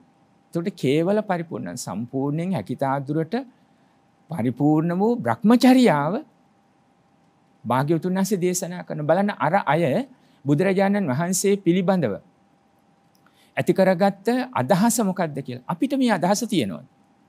දැන් මම ඔබෙන් අහන්නේ පින්වත් ඊටාම කරුණාවෙන් ඒ අදහස. එහෙම නැත්නම් අර අපේ ලයිස්තු පුරුදු විදියට අපි සඳහන් කළා. අපි මේ වගේ පින්කම් කළා, මේ වගේ කටයුතු කළා, මේ වගේ දේවල් කළා. හැබැයි අවසානයේ තවමත් අපි ඉන්නේ ඇලීම සහ බැඳීම ගැටීමත් එක්ක නම් මෙතන හිඩසක් තියෙනවා. මෙතන අපේ මේ බ්‍රහ්මචර්යා ජීවිතය කැලල් වෙලා තිබෙන්නේ, සිදුරු වෙලා තියෙන්නේ. ඒක බාධා සහිතයි. ඒක දුගතියට යම් තැනක හේතු වෙන්න පුළුවන්. මෙන්න මේ නිසා තමයි මේ මාර්ගය තුල අපි විමස ගන්න ඕනේ. ඉස්සෙල්ලා තථාගත බුදුරජාණන් වහන්සේ කෙරේ බලවත් වූ ශ්‍රද්ධාවක් ඇති කරගෙන බුදු ගුණ ටික ටික කිව්ව ආරම්භයට කරන ආරාධනාවක් හැටියට. ටික ටිකවත් කියන්නේ නැත්තම් මග පොඩ කියන අදහස නෙමෙයි. නමුත් ආරම්භයේදී ටික ටිකවත් දැනගන්න අපි උත්සාහ වෙන්න ඕනේ. පින්වත්නි, ලෞකික විෂය තුල ඔබ විශේෂයෙන් ගිහි ජීවිතය තුල මොන තනතුරු වල හිටියත් මේව සඳහන් කරන කාටවත් අගෞරව වෙන්න නෙමෙයි, ඔබට තේරුම් ගන්න විතරයි. දොස්තර, ඉංජිනේරු, ගණකාධිකාරී, අධ්‍යාපන, විෂය, ව්‍යාපාර, තාක්ෂණ, අභ්‍යවකාශය ඔය මොනවා කිව්වත් ඒවා අවශ්‍යයි ධර්මානුකූලව පැවැත්මකට. එහෙත් ඒ මොනවා තිබුණත් මුලේ අක්‍රියතාවයක් වුණොත් අද කාලේ හැටියට ඒ රෝගවල මම නම් සඳහන් කරන්නේ මොකද ඒ අත්තන්ට හිත ගැටෙන්න පුළුවන් නිසා. මොලේ අක්‍රීයතාවයක් පටන් වුණොත් මොකද වෙන්නේ? අර දැනුම ඔක්කොම හොදලා ගියා වෙනවා. අන්තිමේ තමන්වත් තමන් ඊට පස්සේ දන්නේ නැහැ. බලන්න මොනතරම් අනිච්ච දුක් අනත්ත තිලක්ෂණ ධර්මයට මම මුලින්ම සඳහන් කළා වගේ රූපස්කන්ධයේ පටන් අපි අවබෝධ කරගත්තේ ඒකයි. කරගatiya යුතු ඒකයි. එහෙත් මේ පරමාර්ථ ධර්ම අවබෝධ කරගත්තොත් මොලේ අක්‍රිය වුණා. අනිත් ඉන්ද්‍රියන් දුබල වෙලා. එහෙත් තාම විඥානීය පැවතුනොත් මැෂින් එකේ හිටියත් වෛද්‍යවරු කියන්නේ තාම හදවත වැඩ කරනවා කියලානේ. එහෙමනම් විඥානියමදී. ඒ නිසා විඥාණයට තමයි භාවිත බහුලීකත වශයෙන් මේ පුරුද්ද යන්නේ. හිතනේ චිත්තේන නීයති ලෝකෝ චිත්තේන පරිකස්සති සිත තමයි මේ සත්‍ය සසර පුරාම ඇවිද්දවන්නේ. බල කරන මෙහෙවන්නේ. ඒ නිසා මේ සිත් දැන් විඥානීය මන චිත්ත කියන වචන තුනෙන් අපි විවිධ සියුම් වෙනසක් තිබුණට මේ එකක් ගැන කතා කරන්නේ. මන ඉතිපි බුච්චති විඥානං මනං චිත්තං. එතකොට මේ විඥානයේ මනස සිත කියන්නේ. එතකොට භාවිත බහුලීකත ස්කන්ධ පංචකයේ අනිච්ච දුක්ඛ අනාත්ම තිලක්ෂණ ධර්මයට යටත් කොට පුරුදු කරොත් අනුමානය නෙමෙයි අනුමානයෙන් පටන් අරන් පරමාර්ථයේ සිවුම්ව ටික ටික දැනෙන්න ඕනේ. අනේ ස්වභාවයට සකස් වෙන්න ඕනේ. ඒ විට තමයි අපට යම් වූ අවබෝධයකට එන්න පුළුවන්කම ලැබෙන්නේ. ඒ ස්වභාවය අපි දකින්න. එතකොට අර මේ ලෞකික විෂය මොනවා වුණත් මම මගේ කියපු හදපු ලියපු පොරොන්දු වෙච්ච ඔක්කොම යම් විටක දැන් මේ කාලේ මේ ලෙඩ දුක් එක ඔස්සේ පැහැදිලි. යම් කරදරයක් විපත්තියක් වුණොත් අද මොකද වෙන්නේ? ඇඳගෙන ඉඳපු ඇඳුම පිටින්ම ඉටිකොලයක ඔතලා එදාම ගිහිල්ලා පැය කිහිපයක් ඇතුළත ඥාතීන්ටව ළඟට එන්න දෙන්නේ නැතුව අවසන් කටයුතු කරන්න වෙයි. ජීවිතේ මෙච්චර කාලයක් අම්මා අප්පච්චි දරුවා හදන්න අවුරුදු 7-8 10ක් කොච්චර මහන්සි වුණාද? ඉගෙන ගන්න කොච්චර වෙහෙසුණාද? නමුත් අවසානයේ මොකද? ලෞකික ලෝකයේ එතකොට පරමාර්ථ ධර්ම වශයෙන් පුරුදුනකොට තිබුණොත් ස්කන්ධ පංචකයේ අනිච්ච දුක්ඛ අනාත්ම තිලක්ෂණ ධර්මයට යටත් කොට ලෞකිකත්වයටත් මොකද වුනේ? ලෝකෝත්තර තත්ත්‍ය ආධ්‍යාත්මික දියුණුව නැතිවීම නිසා සතර පායට වැටෙන්න පුළුවන්. මේ බව නුවණින් ඔබට වැටහිලම ඔබට ආරාධනා කරන පළවෙනි දේ තමයි අර ගැඹුරු දහම දන්නෝ වගේම හිතින් විස්තර කරගෙන ඉන්නෝ වගේම පළවෙනි තැන පටන් ගන්න මේ බුදු ගුණ 9 විග්‍රහයට බන්න. දැන් තව පුතේ ගොඩක් විස්තර කළ යුතු තැන් තියෙනවා. දැන් බුදු ගුණේ විස්තර කරගෙන ඒ විස්තරය Tamanට ගලප ගන්න ඕනද? පරමාර්ථ දැන් අනුමාන ප්‍රත්‍යක්ෂ කතා කියන්නේ ඒකයි. දැන් අරහන් බුදු ගුණේ අපි නිතර සඳහන් කොට තියෙනවා. සංසාර ගමනේ ඇති භයානක බව භාග්‍යතුන් වහන්සේ දුටුවේ ත්‍රිවිද්‍යා ඥානයන්ගේ. පුබ්බේ නිවාසානුස්සති චුතූපපාත ඊළඟ ඥානෙ ආසවක්ඛේ. තමන් වහන්සේගේ සියලු සත්‍යයන්ගේ සසර පිළිබඳව දුටනකොට වැඩිපුරම සතර අපාය ඉපදිලා තියෙන නරක තිරිසන් പ്രേතස්සු. මේ ඒ දුක විඳින්න හේතුව අවිද්‍යාව. අවිද්‍යාවෙන් තමයි තෘෂ්ණාව හටගන්නේ. ඒ තෘෂ්ණාව නිසා තමයි ලෝභ දෝෂ මෝහ වශයෙන් සසරට බැඳෙන්නේ අකුසල සිද්ධ කරලා. ඒවා අපි හඳුන්වනවා ඒ අවිද්‍යාවෙන් සකස් වෙන තෘෂ්ණාව ආශ්‍රව කියලා. ඒ ආශ්‍රව නැති කල යුතු ඥානය තමයි නැති කරන ඥානය ආසවක්ඛේ ඥානය. ඒතර භාග්‍යවතුන් වහන්සේ සියලු කෙලෙසුන් ප්‍රහාණය කළා. අර ඒ කොටසක් තමයි ඔබ කියන්නේ රහසින්වත් පව් කරන්නේ නැහැ කියලා. ඒක නැති වුණාට කමක් නැහැ. ඉතින් ඔබ කියනවා වරදක් නැහැ ඉතින්. ඒ අදහස. දැන් මේක මගෙන් දකින්න ඕනේ. සංසාර ගමනේ ඇති මගෙන් කියන ඔබ සියලු දෙනා අපි සංසාර ගමනේ ඇති භයානක බව දැකලා අපේ සිත තුළ සකස් වෙන ආශ්‍රව ධර්ම බැහැර කරන්න අපේ හිත පුරුදු කරන්න. දැන් ඔබට කිව්වත් ඔබතුමන්ලට කිව්වොත් ඔය S2 අත්හරින්න කියනවා. මොකද්ද කියන්නේ? S2 අත්හරින්න කියනකොටම ස්වාමීන් වහන්සේ දේශ බලන එක වහනවද S2? ඒකද මේ කියන්නේ? ඒකද කියන්නේ ජීවන්ත පුතුරුනි S2 අත්හරින්නේ? මොකද්ද කියන්නේ ඇහැ අත්හරින්නේ කියලා? නෑ. S2 අත්හරින්නේ කියන්නේ ඇසට සකස් වෙන රූපයේ දේශ මගේය මම වෙමි මගේ ආත්මය කියලා ඇලීමෙන් ගන්නත් එපා, රාගයෙන් ගන්නත් එපා, දේශයෙන් ගැටෙන්නත් එපා, මෝහයට හසු වෙන්නත් එපා. මේ S2කින් දැකලා රූපයම මොකද්ද? මම කැමති ලීලාව ආකාර ස්වභාවය මේ මගේ කියලා රූපං අත්තතෝ සමනුපස්සති. ඔය රූපය මගේ ආත්මය කියලා ගන්න එපා කියන්නේ. ආත්මේ රූපවත් කර රූපේලා ආත්මේලා රූපය ගැඹුරු වගේ ඇහෙන්නේ. කියන්නේ මම කැමති ඔය රූපයට. ඔය රූපය තුල මං ඉන්නේ. මං තුල ඔය රූපේ තියෙන්නේ. ඒ කියන්නේ මම තමයි ඔබ කියන්නේ. ඔබ තමයි මම කියන්නේ. තවත් සරල කරු. නුඹ නැතුව මට බෑ. නැත්තම් ඔය රූපේ නැතුව බෑ. ඔය හඬ නැතුව බෑ. ඔය ආග්‍රහණය. ස්කන්ධ පංචකය. මේව තමයි මම කියන්නේ. මේක තමයි මගේ කියන්නේ. ඔහොම ගන්න එක. එතකොට ඇසෙන් දැකලා රාග දෝෂ මොහ සකස් කරගන්න නැතුව දැන් මොකද විඥාණයෙන් එන්නේ එතකොට දකිනකොට මේ ඇසට සකස් වෙන මේ රූපය මුලින්ම අපි සම්මුතිය තුළ මව් කෙනෙක්, මහත්මියක්, මහත්මිය, පිය කෙනෙක් ආදී වශයෙන් දකිනවා. ඊට පස්සේ සංකතය හේතුන් ප්‍රත්‍ය කරගෙන සකස් වුණු ඵලය තමයි මේ දකින්නේ. මේ අපි සියලු දෙනාම ළමා තරුණ මධ්‍යම ඉපදුණු ගමන් දරුවෙකු වුණත්, නම යොබ්බනේ දරුවෙක් වුණත් අනිච්ච දුක්ඛ අනාත්ම තිලක්කණයට යටත්. නැතුව කෙස් පැහෙනකන් ඉන්න ඕනේ අනිච්ච බව දකින්න. දත් වැටෙනකන් ඉන්න ඕනේ නෑ. ශරීරය ගිලන් වෙනකම් ඉන්න ඕනේ නෑ. කලලයේ පටන් සත්ත්ව පුද්ගල සංඥාවේ පටන් සම්මුතිය තුළ හේතුන් ප්‍රත්‍ය කරගෙන සකස් වුණා වගේ මේ හේතුන්ගේ විසිර යාමෙන් නැතුව යනවා කියන සම්මුතියට මම මගේ කියලා පැවැත්වුවත් පරම සත්‍ය වශයෙන් කිසිවක් මගේ නොවේ, මම නොවේමි, මගේ වසඟේ පවතින්නේ කියලා අවබෝධයම දැනෙන්න ඕනේ. ඒක Tamanට සිතුවිලි වලින් දැනෙන්න ඕනේ. ඇලීම, ගැටීම, මුලාව නැති වෙන්න. එතකොට ඇසෙන් රූප දැකලා, කනෙන් ශබ්ද, නාසයෙන් ආග්‍රහණ, දිවෙන් රස, කයෙන් ස්පර්ශ, මනසෙන් සිතුවිලි. මේ ඔක්කොම සංසිඳන තැනක තමයි අවසාන ඉතුරු වෙන්නේ. හේතුන් ප්‍රත්‍ය කරගෙන සකස් වෙන හේතුන්ගේ විසිර යාමෙන් නැති වෙනවා. ඊට පස්සේ ශුන්‍යතයි. කර්ම සකස් වෙන, ඇලෙන්න, බැඳෙන්න, ගැටෙන්න කිසිවක් නැහැ කියන තැනක ඉන්න ඕනේ. අනත්ත් කතාවේ කියන්නේ අනිච්ච, අනිමිත්ත, නිමිති ගන්නෑ. දුක්ඛ, අපනිහිත, කෙලෙස් වලින් බැඳෙන්නේ. ශුන්‍යත, අනත්ත්. මගේ මම වෙයි, මගේ ආත්මය කියලා ගන්නෑ. දැන් ඔබට පුළුවන් ද කියලා මං අහුවොත් ඔය S2 අත්තරින්න? ඔබ කියාවේ තවම උත්සාහ කරනවා. අඩුම කාරණේ අඩුම තරමේ ස්වාමියා වේඳ දෙමෝපියෝ දරුවෝ දකින්නකොටත් ඔබට පෙනෙන්නේ මගේ දරුවා වැරදිලා හරි පොඩ්ඩක් අසනීප වෙලා මොනවා හරි තිබුණොත් එහෙම කලබල වෙනවා. බෙහෙත් කරන්න එපා කියන එක නෙමෙයි. අවශ්‍ය කටයුතු කරන්න. හැබැයි ඔබේ විඥානීය තුල පරමාර්ථ වශයෙන් සකස් වෙන්න ඕනි. මම කියන මමත් ස්කන්ධ පංචකයත් අනිච්ච දුක්ඛ අනාත්ම තිලක්කන්ට යටත් නම්. ළමා තරුණ වැඩි හිටි මධ්‍යම කතාවක් නෑ. ස්කන්ධ පංචකයේ තියෙනනම් කලලේ පටම මේ ටිකට උරුමයි. දරුවට වෙලා තියෙන්නේත් මේ ටික තමයි. ඒ නිසා බෙහෙත් කරනවා, සම්මුතිය තුල ආරක්ෂා කරනවා. හැබැයි ඔබේ හිතට දැනෙන්න ඕනේ තදැලීමක්. අයියෝ මට මොකද වුනේ? නෑ එහෙම දැනෙන්නේ නෑ. එහෙම නැත්තම් මම මෙච්චර දේවල් කරනවා. ඇයි මට මේ වගේ දෙයක් වුනේ? එහෙම දැනෙන්නේ ගැටීමකුත් නෑ. අර පරමාර්ථ වශයෙන් සංසිඳිලා සුවපත් වූ සිත තියෙනවා. සම්මුතිය තුල බරකවලා ගන්නවා. අවශ්‍ය ප්‍රතිකාර කරනවා. ලං වෙලා ඉන්නවා. හිස අත ගන්නවා කරන්න පුළුවන්.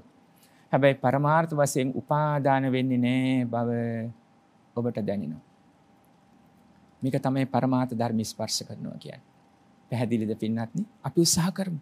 මේක තමයි ධර්මයේ දකින්න කියන්නේ. නැත්නම් අපි අනිච්ච දුක්ඛ අනාත්ත දන්නව නොදන්නව නෙමෙයි. කටපාඩමින් කියන හොඳ විග්‍රහයක් කරන්න පුළුවන් බොහෝ කෙනෙකුට. හැබැයි ඔවුන්ගේ ජීවිතය තුළ අහලා බලන්න. ස්වාමියා, බිරිඳ, දෙමව්පියෝ, දරුවෝ, මුණුබුරු, මිනිබිරියන්, තමන්ගේ ගේ දොර, රැකියාව, වෘත්තිය අද කාලේ හැටියට ඔබ ලෞකික ජීවිතවල ප්‍රවෘත්ති බලාගෙන ඉඳලා ඇලීම, ගැටීම, තරහව, අමනාපය කොච්චර දේවල් මොනවද මේ? කොයිතකොට ධර්මයේ. නිසා අනුක්‍රමයෙන් එකපාරට බෑ. හැබැයි අනුක්‍රමයෙන් අනුපුබ්බ සික්ඛා, අනුපුබ්බ කිරියා, අනුපුබ්බ පටිපදා අනුක්‍රමයෙන් මේ මාර්ගය සකස් වෙනවා. දැන් මේ පුතේ තාම පසුබිම විතරයි සාලේයක සූත්‍රේ. මොකද එතන අපිට මග හරින්න බෑ. දැන් මේ ඇත්ත ධර්මයෙන් සැනහෙන මේ ඇත්ත කියන්නේ මේ කතාවේ. කොසල් ධනපදේ ශාලා ගමේ ඒ ඇත්ත මුලින්ම ඒ අවබෝධය ටික ටිකවත් ලැබුවා. බුදුරජාණන් වහන්සේගේ බුදු ගුණ අහලා ඔවුන් දැනගත්තා භාග්‍යතුන් වහන්සේගේ දහමින් කොහොමද භාග්‍යතුන් වහන්සේ මේ මඟ පෙන්වලා දෙන්නේ කියලා. අපි ඒක දැනගෙන ඉන්නවද? ගිහි වෙන්න පුළුවන්, පැවිදි වෙන්න පුළුවන්. අපි බුදුරජාණන් වහන්සේගේ ශ්‍රාවකයෝ, ශ්‍රාවිකාවෝ කියලා බුදුරජාණන් වහන්සේගේ ළඟටවත් ගෑවෙන්නේ නැති තරමට නම් මාර්ගය තුල සිටින්නේ. එහෙමනේ ඔබ කියන්නේ? එහෙමනේ කියන්නේ? රෝම කූපයක තරම්වත් ගැලපෙන තරක් වැඩක් නැහැ කියලා කටයුතු කරන්නේ නැහැ කියලා. ඔබේ හිතේ ගැටීමක් ඇති වෙන්නේ නැහනේ කරුණාවෙන් සඳහන් කළා. අපි කොතනද ඉන්නේ මේ අපි සරණේ යනවා කියන බුදුරජාණන් වහන්සේගේ පැවැත්මත් එක්ක. බුදුුනේ නැති බව හැබෑව, රහත් නොවුණු බව හැබෑව. ඒ මාර්ගයට පිළිපන් ශ්‍රාවකයන් වෙන්න ඕනේ. ගිහි හෝ පැවිදි. අපි හඳුන්වන්නේ මුලින් දැන් කෙලෙස් සහිතවම ඉන්නකොට කියන්නේ අන්ධ බාල පුතුජන කියලා. කෙලෙස් සහිතවම ඉන්නේ. එතකොට ඇසෙන් බලලා ඇලෙනවා, ගැටෙනවා. කනිනුත් ඒ වගේ ආදී වශයෙන්. හැබැයි අපි ඉහළට යනවා. ඒක අපිට දැම්මම පුළුවන්. ඒ මොකද්ද? කල්යාණ පෝතුජන, පෘථග්ජන වුණත් ධර්ම මාර්ගයේ තුල රැඳෙන ස්වභාවයෙන් නැගී හිටින්න පුළුවන්. මොකද වචනේ? කල්යාණ පෝතුජන. පෘථග්ජනුවත් කල්යාණයි. මොකද අපි හැම වෙලාවෙම සති සම්පජඤ්ඤය පවත්වනවා. සති සම්පජඤ්ඤය කියන්නේ විදර්ශනාවෙන් පුරුදු කරන ලද සිහිය. සති සම්පජඤ්ඤය. සම්මා සතිය වචනේත් මතකයිනේ. සම්මා සතිය සති සම්පජඤ්ඤය පරීක්ෂාකාරී නුවණින් යුක්තව පවත්වනවා.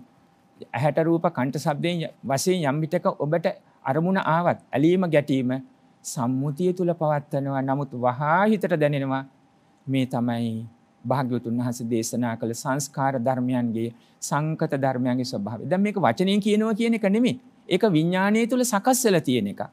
ඔබට සරලව කිව්වොත් හිතේ සකස් වෙලා තියෙන එකක්. දැන් හැමතිස්සෙම අර පුංචි කාලේ ඉගෙන ගත්ත අයනු කියනවද ලියන්න කියන්නේ යනකොට? එහෙම කියන්නේ නැහැ නේ. අයනු කියමින් ඉනවද? නෑ, ඒක හිතේ තියෙන එකක්. හැබැයි ඕනම මහ කරද ඔළුව ගිනි ගත්තත් අවශ්‍ය නම් ඔක ලියලා දෙන්න පුළුවන් අවශ්‍ය දේ. එහෙමනේ. විඥාණයට මේ තිලක්ෂණය පුරුදු කරාම ඒක කටින් ඉන්නවා කියන එක නෙමෙයි. අර ඒ අනවබෝධය නිසා තමයි ඔබ කියන්නේ. ඔබ දන්නේ නෑනේ අපිට තියෙන වැඩ. උස්ම ගන්නවත් වෙලාවක් නැතුව මේ ඉන්නේ. ඕක කියන්න හිතන්න වෙලාවක් තියෙනවා. හැබැයි රාග දෝෂ මොහ හිත දෙන්නේ. දැක්ක ගාම මට මොනවා වුණාද දන්නේ නැහැ කියලා වෙලත් ඉවරේ අවසාන වෙනකොට. ගින්දර පිච්චෙනකොට තමයි දැනෙන්නේ. නත්ති රාග සමෝහග්ගෝ ගින්දර වගේ විපත් වෙනකොට තමයි මට මොකද වුනේ? මමවත් දන්නේ මට මොකද වුනේ කියලා තමයි කවුරුවක් අහනකොට. ඒ අහන අය ගෙදරින් අය වෙන්න පුළුවන්. ඇයි ඔබ මේ වගේ දෙයක් කළේ? ඇයි මෙහෙම හැසිරුනේ? මන් දන්නේ මට මොනවා වුණාද කියලා. ඔන්න ඔතෙන්ට එන්න ඉස්සෙල්ලා මේ භාවිත හිත තුල සකස් වෙනවා. මම ওই පසුබිම ශාලා ගම්වැසියෝ බුදුරජාන් වහන්සේ හඳුනගෙන මාර්ගයට එන තැනකට ආවේ කොහොමද කියන එක අපි දකිමු පින්වත්නි. ඒ ඇත්තෝ මේ ඒ ජීවිතේමනේ. දැන් අපි කියන විදිහට හත්මුතු පරම්පරාවේ ඉඳලාමනේ අපිට තියෙන්නේ. අපේ අම්මලා තාත්තලා ආච්චිලා සීයලා එහෙමනේ අපි දකින්නේ. බුදුරජාන් වහන්සේගේ ධර්මයේ තුල කොච්චර මේ නව අරහදී බුදුගුණ ඉඳලා තිබුණ දේ මාර්ගයට එන්න ඕන. දැන් ඔන්න මේ ශාලා ගම්වැසියෝ බුදුරජාන් වහන්සේ හමුවට ගිහිල්ලා ඒගොල්ලෝ හොඳ ප්‍රශ්නයක් අහනවා. මොකක්ද ඒ ප්‍රශ්නේ? හැබැයි ඒ තිස්සෙල භාග්‍යතුන් වහන්සේ සම්මෝදනීයං කතං සාරාණීයං වීතිසාරිත්වා. සතුට සාමීචයේ දුන හැබැයි රාග දෝෂ මෝහ බැහැර කරලා. කාගවත් පහත් කළ කතා කරන අනිත්‍ය උසස් කරන්න කෙලෙස් වඩන කතා නෙමෙයි. දැන් අපිට පැහැදිලි මේ ධර්ම මාර්ගය තුල මොන වගේ කතාද කියන එක. නොකල යුතු කතා තියෙනවා. කතා 32ක් පුතේ කියලා තියෙනවා. දෙතිස් කතාවන්ගෙන් බැහැර වෙන්නේ කියලා. කෙසේ වෙතත් අඩු ගානේ හිත සුවපත් කරන සම්මෝදනීයං කතං සාරාණීයං වීතිසාරිත්වා. සතුටු කතාවේ ජීවිතය ගැන, සසර ගැන, ජීවිතයේ යමක් ගැන, සුවපත් භාවය ගැන, සනසිල්ලක් ගැන. දැන් දෙමව්පියෝ දරුවන්ට කතා කරනවා නම් අම්මා අප්පච්චි කෙනෙක් දරුවන්ට දෙන කුමක් හෝ අවවාදයක් එක දෙන්න ඕනේ. ස්වාමියා බිරිඳ දෙමව්පියෝ දරුවොත් එක්ක ඉන්නකොට වුණත් දරුවන්ට ඇහෙන්න ඕනේ ඒ මගේ අම්මා, ඒ මගේ තාත්තා, අප්පච්චි ඔය හඬ තමයි පසු කාලයක ඇහෙන්නේ. මගේ අම්මයි තාත්තයි අහිංසක දෙමව්පියෝ බුදු වෙන්න ඕනේ. දැන් බලන්න අර දරුවන්ට පුංචි කාලේ ඉඳලා ආපු දේ භාගතුන් වහන්සේ මුණ ගැහුණොත් කතං සාරාණීයං වීතිසාරෙත්ත සම්මෝදනීයං සතුටු සිත හැබැයි දහමට වීත රාග වීත දෝෂ වීත මෝහයට ලං කරන කතාවෙන් ඔවුන් වාඩි වුණා. සතුටු නාම ඔවුන් අහනවා භාගතුන් වහන්සේ යම් කෙනෙක් මෙලව ජීවිතය පවත්තලා කායස බේදා පරම්මරණ කායස බේදා කියනකොට මේ කය බිඳී යනවා. දැන් කායස බේදා කය බිඳී යනවා කියනකොට මොකද්ද ජීවන්ත පුතා තේරුම් ගන්නෙ? මොකද්ද ඔබතුමිය තේරුම් ගන්නේ කය බිඳී යනවායි කියන්නේ? වැටිලා දන හිසලකින් තුවල්නවා කියන එක? නෑ. ඒක නෙමෙයි. මොකද්ද කය බිඳී යනවායි කියේ? මොකක්ද තේරුම් ගත්තේ? අගෞරවයක් කියන්නේ නැහැ ඇහුවට. පඨවි ආදී ධාතුන්ගේ විසිරී යාම. දැන් ওই ටික වෙලා කියනකොට කය බිඳින බව මට පේනවා. දන හිසලකින් පොඩ්ඩක් එහාට මෙහාට හැරෙන්නේ කය බිඳිනවා. ඒ කිව්වේ අර ඒ විග්‍රහය බලන්න. පඨවි ආපෝ තේජෝ වායෝ සමානෝ තියෙනකන් අපි නිරෝගී. ඒක විසිරෙනකොට තමයි ධන හිස එහා මෙහා කරන්නේ. ඇයි? ධන හිස ළඟට ආපෝ ධාතුවයි වායෝ ධාතුවයි ගමන් කරන්නේ. මොකද්ද ආපෝ කිව්වේ ලේ. වායෝ කිව්වේ වායුව ප්‍රධාන වශයෙන් ඒ දෙක ගමන් කරන්නේ නැති වෙනකොට දැන් අපිට ඕන විදිහට පවතින්නේ නැහැ. දැන් හිතන් හිටියනම් කවල පොල නාවල එක්කගෙන ආවේ උඹ වාඩි වෙලම ඉන්න ඕන පැයක් විතර කියලා. කිව්වේ නැතුණට එහෙමනේ හිතන් හිටියේ. මං හොඳට ආහාර අරගෙන හොඳට ඇඳලා ගිහිල්ලා ප්‍රසන්නව ගිහිල්ලා හොඳට වාඩි වෙලා ඉන්නවා. මිනිත්තු කිහිපයක් යනකොට හැබැයි හිත පුරුදු වුණොත් විදර්ශනාවෙන් දවස් දෙකක් වුණත් පුළුවන්. එතකොට හිත අත්තරිනවනේ මම මගේ කියන ස්කන්ධ පංචකය රූපස්කන්ධය. ඒක ගැඹුරින් දකින්න ඕන තැන. දැන් මෙතෙන්දිත් ඔය වෙන්නේ පඨවි ආදී ධාතුන්ගේ විසිරීම සිද්ධ වෙනකොට අපි ඒ අර අපි දැකින ලෙඩවීම ගිලන්වීම ওই ටික දකින්න. දැන් මේ සරලව කියන කණ්ඩිච්චම් පාලිච්චම් වලිතවතා කෙස් පැහෙනවා, හැම රැලි වැටෙනවා, දත් ගිලිහෙනවා. සරලව දකින දේත් මේ ධාතුන්ගේ විසිරියාමෙන් සිද්ධ වෙන්නේ. වෛද්‍යවරු කරන්නේ එතකොට ඉතින් වයිටමින් අඩුයි වැඩි කියනවා, උස්ම ගැනීම අඩුයි වැඩි කියනවා, ඕනේ කියන්නේ. නේද? ඩයබටික් කියනවා, කොලෙස්ටරෝල් කියනවා, හයි බ්ලඩ් ප්‍රෙෂර් කියනවා, හයි කියනවා, ලෝ කියනවා. ඔය ඔක්කොම සමානත්වයකට ගේන්න තමයි ඒගොල්ලෝ හදන්නේ. එහෙමනේ කරන්නේ. ධර්මයේ කියන්නේත් මේ හතර සමානව තියෙනකන් අපි නිරෝගී. වෙනස් වෙනකොට තමයි ඔය කියන ඔක්කොම දැන් මේ කොරෝනා රෝගයේත් අවසානයේ ආස්වාස ප්‍රස්වාසයේ ගන්නම් බෑ. ඒ තමයි කෑ ගහන්නේ. ආස්වාස ප්‍රස්වාස කරන්න බෑ එතකොට. දැන් ඒක සමානව තිබුණා නම් ගැටලුවක් නෑ. දැන් බලන්න මේ ධහමෙන් දකින්න ඕනේ. අහනවා කායස බේදා. එතකොට මේ කය බිඳී ගිය ස්කන්ධ පංචකයම විසිරී යාම ප්‍රධාන වශයෙන් මේ රූපස්කන්ධයේ පඨවි ආපෝ තේජෝ වායෝ හතර බිඳී ගිහිල්ලා. ස්කන්ධ පංචකයේ විසිරලා. පරම් මරණයටපත් වුණාම කලුරිය කරාම සමහර අය ගිහිල්ලා උපදිනවා අපායන් දුක්ගතින් විනිපාතං නිරයන් උපජ්ජಂತಿ. බොහෝ ලෙස සැපෙන් බැහැරවණු අප්‍රමාණ දුක් දෙන අපායක ගිහිල්ලා උපදිනවා. තවත් අය ඉන්නවා සුගතින් ලෝකං සග්ගං උපපජ්ජಂತಿ. සුගතියේ ස්වර්ගයේ සැප සම්පත් දෙන සුගතියක උපදිනවා. මෙන්න මේකට හේතුව මොකක්ද? සමහරු අපාය උපදිනවා, සමහරු දිව්‍ය ලෝකෙ උපදිනවා. මේකනේ සරල අදහස. මේකට හේතුව මොකද්ද? දැන් අද බොහෝ කෙනෙක් අහන දෙයක් තමයි පින්වත්නි, අපි හිතනට වඩා ඉක්මනින් අපි වයසට යනවනේ. ඉක්මනින් කාලය යනවනේ. නොකිය කියන මට දැන් මහ බයකුත් තියෙනවා. නොකිය කියනවා. දැන් ඉක්මනින්ම වයසට යනවා, ඉක්මනින්ම කාලය යනවනේ. දන්නේම නැතුව කාලෙ ගිහිල්ලා. දැන් ඔන්න නොකිය කියන මට මහ බයකුත් තියෙනවා මොනව වෙයිද කියලා. දැන් ඉතින් ගැඹුරෙන් දකින්න ඕන දේ. දැන් මේ ප්‍රශ්නේ ඊළඟට එනවා. දැන් අපේ තුල මේ හඳුන්වන ලෝභ දෝෂ මොහ සංසිඳව ගන්න බෑ නම් ඊටාම් පැහැදිලිනේ. පින්වත්නි මේ බෞද්ධ දර්ශනේ වෙනාගම් වල උගන්වන්නේ සදාකාලික අපාය, සදාකාලික ස්වර්ගය. eternal hell and heaven. eternal සදාකාලික කියන්නේ සදාකාලිකයි. ඉතින් පැහැදිලිනේ. මේ මිනිස්සු ලෝභ දෝෂ මෝහත් එක්ක කටයුතු කරන විදිය වැඩි පිරිසක් මොකද වෙන්නේ? බෞද්ධ දර්ශනයේ සඳහන් කරන්නේ අන්ධ භූතෝ අයන් ලෝකෝ තනුකෙත්ත විපස්සති ආදී වශයෙන් වැඩි පිරිසක් නැවත යන්නේ අපායට. ටික දෙනයි සුගතියට යනවා. අපෝ සග්ගාය ගච්ඡති ටික දෙනයි. අනිත් ඔක්කොම අපායට යනවා. හේතුව දැන් පැහැදිලි. අපි මේ විස්තර කරගත්ත වගේ මේ පසුබිමේදී ඇසට රූප කණ්ඨ ශබ්ද වශයෙන් ඇලීම සහ ගැටීමත් එක්ක තමයි දැන් බොහෝ කෙනෙක් මේ ඉන්නේ.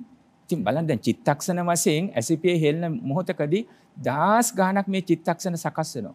පදුට්ට චිත්තත් එක්ක දූෂ්‍ය වූ හිත් වලින් මේව සකස් වුණොත් මහා කෙලෙස් කන්දක්නේ මිනිත්තුවක් ඉන්නවා කියන්නේ. මිනිත්තු 10ක් පැයක් හිතලා බලන්න දවසක් තරහෙන් වෛරයෙන් ඉන්නවා කියන එක කොහේටද යන්නේ? කෙලෙස් කන්දක් පින්වත්නි. බුදුරජාණන් වහන්සේ සරණ යනවා කියලා අපි මේ මොනවද කරන්නේ? මේ මටත් මම කතා කරගෙන ඔබටත් කල්යාණවන්තව පෙන්වලා දෙන අපි දකින්න ඕනේ. මේ අහපු කතාව ඒකයි. මේ මිනිස්සු මේ මියදිලා ගියාට පස්සේ සමහරු අපාය යනවා, සමහරු සුගතියට යනවා, දිව්‍ය ලෝක උපදිනවා. මේ දෙකට හේතුව මොකද්ද කියලා. එතෙන්දී භාග්‍යවතුන් වහන්සේ දේශනා කරනවා. එතකොට අර මා මුලින් සඳහන් කළා වගේ ඒ තමයි ධර්ම. දැන් අධර්මචර්යාව හැටියට හිටිය අධම්මචර්යා සමචර්යා හේතුකෝ ගහපතයෝ ඒව මිදේ කච්චේ සත්තා කායස බේදා පරම්මරණ අපායන් දුක්ගති විනිපාතන් නිරයන් උපජ්ජන්. අධර්මයෙන් හැසිරිලා අධම්මචර්යා එතන සමචර්ය කියන අධර්මයටම ගැලපෙන්නේ. දැන් ඔබ හිත රිදව ගන්න නැතුව අහන්න. සමහරව අධර්මයෙන් ජීවත් වෙන අය මොකද කියන්නේ? හිත රිදෙන්නේ නැහැ නේ මෙහෙම කිව්වට.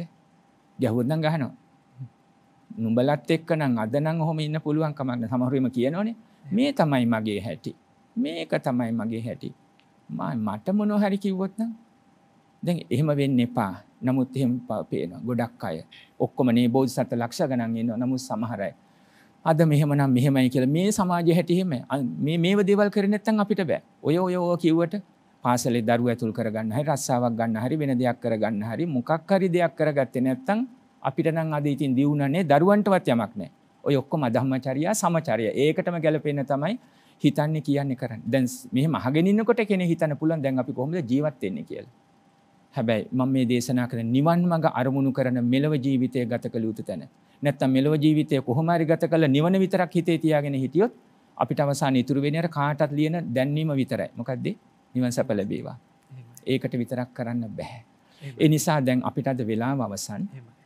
පින්වත්නි ඊළඟ දවසේ අපි සාකච්ඡා කරන ඔබට මේ දේශනාව පෙළට ශ්‍රවණය කරන්න ආරාධනා කරනවා. අධර්මයෙන් හැසිරීලා ඊළඟට ඒකටම ගැලපෙන චර්යාව ගත්තොත් අපාය යනවා. ඔසවගෙන ගිහලා බිමින් තබනවා. හැබැයි ධම්මචර්යා සමචර්යා ධර්මානුකූලව හැසිරුණොත් නින්දෙන් පිපිදෙනා වගේ සුගති කිපිදෙන්න පුළුවන්. එතකොට මෙලව ජීවිතයේ ඔය දෙකම තියෙන්නේ. ප්‍රධාන වශයෙන් කය වචනීය සිත. කයින් සිදු නක්සල් 3යි වචනයෙන් 4යි මනසින් 3යි. මේවා අධර්මයට ගත්තොත් ඒව දන්නෝනේ ප්‍රාණඝාත සොරකම් කාමීත්‍යාචාර බොරුකුම් කේලාම් කීම් පරිස වචන හිස් වචන දැඩි ආසාව තරහව දසවස්තුක මිත්‍යා දෘෂ්ටිය. මෙන්න මේ 10යි. අධර්මයට යොමු කළොත් දුගතිය උපදිනවා. මේවා ධර්මානුකූල ඒවයින් වැළකුණොත් ධර්මානුකූලව සුගතිය උපදිනවා. ඉතින් අද දේශනාවට කාලය අවසන්. සාලේයක සූත්‍රයේ පසුබිම අපිට විග්‍රහ කරගන්න ඕනකම ලැබුණා. මේ ජීවිතයට ගලපලා. ඒක ඔබට වැදගත්. අන්න එතනින් තමයි ඔබ දහමත් එක්ක නැගී හිටින්නේ.